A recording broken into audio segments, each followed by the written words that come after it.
One of the things that I say again and again to my congregation is that we need to see Christ in others and allow them to see Christ in us. And I think this shop is actually that in action.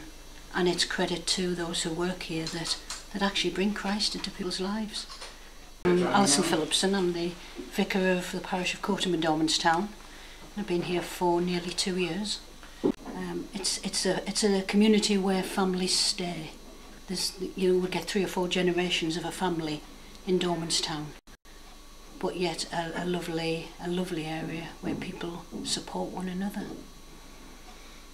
They just know that they've got people here who will listen to them, will be kind to them, give them a cup of tea, and just listen to what they've got to say.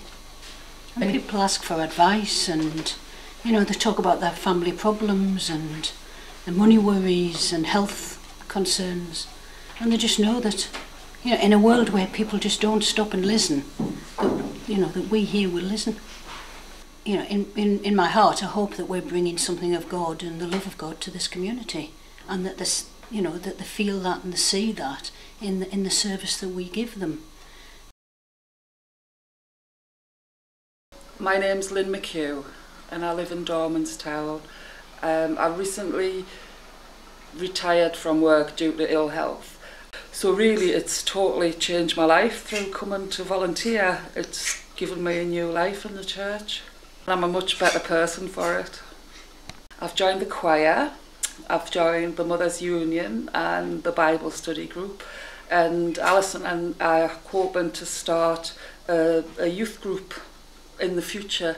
And I've also just got the guitar. I've just bought a guitar out the charity shop because I'm going to start playing in the church at the family service. I think a lot of Christian people don't quite know how to serve and how to live out their faith, and that the opportunities aren't always there for them to do high profile projects, I suppose, really. And this has given lay people an opportunity to live out their faith. And these are just normal people who are living out their discipleship, and it's an opportunity to do that, and it's valued by the community. Well, it's a case of bringing the church out of the doors into the community, because people here don't come to church. They come in large numbers for baptisms and for funerals, and they're very good at supporting their neighbours like that, but they don't want to come to church on a Sunday. It's just not in their culture.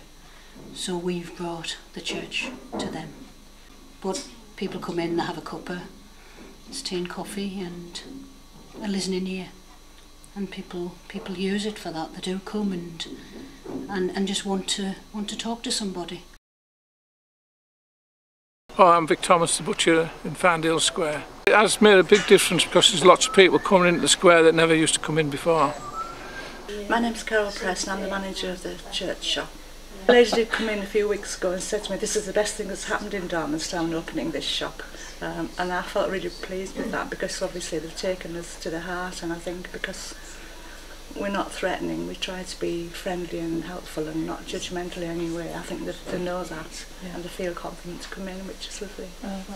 Yeah, we applied to the Archbishop's mission fund, and we were given a grant of £2,500, which actually covered the costs of setting up, of the legal costs, and getting the place into some sort of decent order. And obviously we needed to buy furnishings for the shop, so it covered it. But we'd have done it anyway. We had already decided that this is what we were going to do. It's not just a mission opportunity, it also gives us an inkling that this parish is desperate. We are in a desperate financial situation, and this does help us to keep afloat. If we're Christian, we can't not do it. It's what's at the heart of faith, that we bring the love of God to those without hope and without God. And hopefully by what we do, we just plant a seed or give some sort of an awareness that actually God's important and that God is here in this community. A lot of times I think people here think their lives are hopeless, and where on earth can God be? But here's God in the heart of their community.